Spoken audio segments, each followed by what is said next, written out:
जय हिंद दोस्तों। स्वागत है आपका अपने चैनल क्राइम स्टोरीज बाय वकील बाबू में। दोस्तों, आज इस वीडियो में हम एक ऐसी घटना के बारे में बात करने वाले हैं जिसे सुन के आपको खुद शर्मिंदगी महसूस होगी और आप सोचेंगे क्या ये चीज़ें लड़कों के लिए भी हैं। जी हाँ दोस्तों, आप सभी को थंबनेल और टाइटल से लगभग पता चल गया होगा कि इस वीडियो में हम किस मुद्दे पर बात करने वाले हैं। दोस्तों, ये एक ऐसा केस जिसे शायद कोई लड़का या इवन कोई लड़की भी कल्पना नहीं करती होगी। जी हाँ दोस्तों, हम बात करने वाले हैं एक लड़के के साथ जिसके साथ रेप हुआ। उसके बाद उसे सुबह पूरी रात रखा गया और सुबह छोड़ा गया। दोस्तों, रेप जो शब्द है ना, इसे हमने सिर्फ एक लोगों को डेडिकेट करके रखा हुआ है, वो है सिर्फ और सिर्फ फीमेल कैटेगरी, जबकि ऐसी बात नहीं है दोस्तों। इस केस को जानने के बाद आप खुद सोचेंगे कि ऐसी चीज़ें लड़कों के साथ भी हो सकती हैं और हुई हैं। ये कोई फेक केस नहीं है, ये सब रियल इंसिडेंट्स है जो भी मैं बताने वाला हूँ।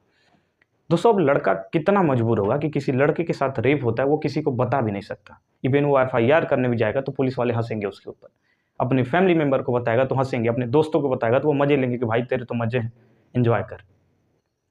पर दोस्तों, ऐसी बात नहीं है। रेप किसी के साथ भी हो, ये बहुत गंदी चीज़ है। बिना इंटेंशन के किसी के साथ भी हरकतें की जाएं, ये बहुत ही शर्मिंदगी भरी चीज़ है। दोस्तों, इस वीडियो में हम जो बात करने वाले हैं उस लड़के का नाम है सौरभ। सौरभ दिल्ली का एक लोअर मिडिल क्लास फैमिली का लड़का है, जो कि गरीबी से इतना जूझ रहा है कि वो अपनी पढ़ाई के साथ साथ कमाई भी कर रहा है और उस कमाई से सिर्फ उसका घर चल रहा है। मैं जिस सौरभ की बात करता हूँ, ये दिल्ली में रहने वाला एक गरीब लड़का जिसके परिवार में सिर्फ 3 लोग हैं। उसकी एक बूढ़ी माँ, उसकी एक छोटी बहन, एक सौरभ। ये 3 लोग उसके परिवार में रहते हैं। सौरभ का डेली रूटीन सिर्फ ये है कि सुबह कॉलेज जाता, शाम को जैसे कॉलेज से आता फिर एज अ डिलीवरी बॉय काम करता और उस एज अ डिलीवरी बॉय से जो भी इसकी इनकम होती, उस इनकम से इसका पूरा परिवार का खर्च चलता। सोचिए दोस्तों, उसकी बूढ़ी माँ, इनके पिता काफ़ी पहले एक्सपायर कर चुके हैं। ये लड़का सुबह कॉलेज जाता, शाम को आता, एज अ डिलीवरी बॉय काम करता, उस काम से जो पैसे मिलते उससे इसका घर खर्च चलता। 17 अगस्त 2023 एक ऐसा दिन जो कि सौरभ को मरते दम तक याद रहेगा। इवन 17 अगस्त 2023 सौरभ को अपने आने वाले अगले 7 जन्मों तक याद रहेगा। उसके साथ 17 अगस्त 2023 को ऐसा गंदा और घिनौना काम किया गया। दोस्तों, 17 अगस्त 2023 को एज यूजुअल सौरभ कॉलेज गया। कॉलेज से तकरीबन शाम 4:30-5 बजे घर आया। घर आने के बाद फिर वो निकल गया एज अ डिलीवरी बॉय अपना डिलीवरी का काम करने। 17 अगस्त 2023 को बहुत ज़्यादा डिलीवरी के इन्हें नोटिफिकेशन नहीं मिले, बहुत ज़्यादा ऑर्डर नहीं थे, इसलिए ये तकरीबन रात के 10:30-11 बजे तक सिर्फ 4-5 डिलीवरी कर पाए थे। तकरीबन रात 11 बजे ये काफ़ी उधेड़-बुन में थे कि आज कमाई नहीं हो पाई, कैसे घर खर्च चलेगा, अगले दिन कॉलेज जाना है। ये एक गरीब लड़का, एक लोअर मिडिल क्लास फैमिली का लड़का क्या ही सोच सकता है सिर्फ पैसे के बारे में कि कैसे 2 पैसे मैं कमाऊँ और कैसे मेरा परिवार और फाइनेंशियली स्ट्रांग हो। इसी उधेड़-बुन में सौरभ तकरीबन रात के 11:30 बजे उधेड़-बुन में था और फिर सोचा कि अच्छा आज घर चलते हैं, फिर कल देखा जाएगा। तभी उसके मोबाइल पे एक ऑर्डर नोटिफिकेशन रिसीव होता है तकरीबन रात 12 बजे। ये ऑर्डर ईसा नाम की आईडी से था जिसमें सिर्फ एक बर्गर का ऑर्डर मांगा गया था, सिर्फ एक बर्गर की डिलीवरी। सौरभ को 1 मिनट तक सोचा कि सिर्फ एक बर्गर की डिलीवरी रात 12 बजे, कुछ इसे बहुत अच्छा नहीं लगा।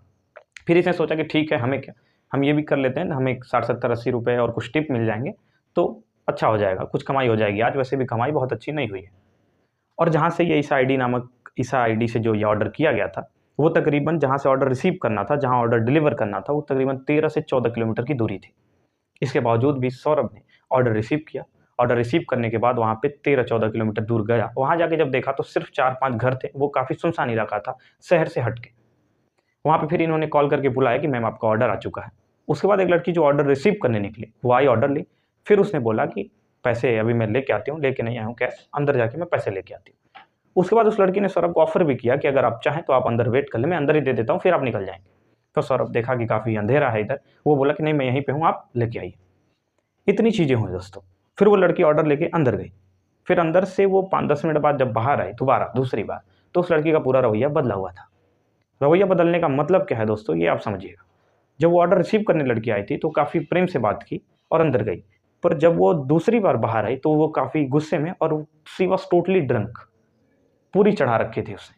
उसके बाद उसने इसे बदतमीज़ी से बात की और इसे ब्लैकमेल किया कि अगर तुम मेरे साथ अंदर नहीं गए तो मैं तुम्हारे ऊपर rape, sexual harassment, mental torture का एफआईआर कर दूँगी, पुलिस बुला दूँगी, क्योंकि रात के 12 भी बज रहे हैं, तुम फँस जाओगे।